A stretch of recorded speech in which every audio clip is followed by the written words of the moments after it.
नमस्कार विद्यार्थ्यांनो, आपल्या ग्रामरच्या सिरीजचा हा 13वा म्हणजे 30th लेसन आहे किंवा व्हिडिओ आहे. तर नमस्कार, मी सपना टीचर, पुणे जिल्ह्यातील तळेगाव दाभाडेमधून. आणि क्वेश्चन आहे, for example, if one is building a house, what exactly is the capacity required and how long can it stretch. Okay, तर तुम्हाला काय करायचं, पंक्च्युएट द गिवन सेंटेन्स, याला पंक्च्युएशन मार्क्स द्यायचे. तर सगळ्यात प्रथम आणि महत्त्वाची गोष्ट तुम्ही काय करायची आहे, तर सुरुवातीचं जे अल्फाबेट आहे वर्डचं ते कॅपिटल असणार आहे.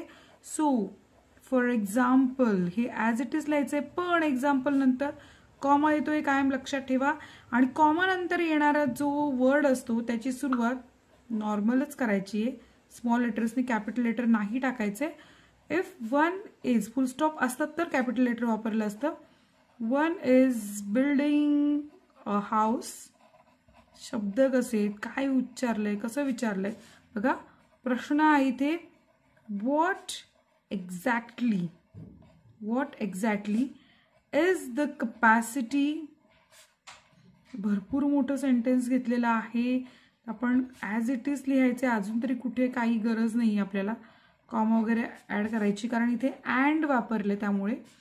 How long can it stretch. आता इथे वाक्याचा जो शेवट आहे तो नक्कीच कशाने होणार आहे सांगा बरं. तर तो होणार आहे क्वेश्चन मार्कमुळे,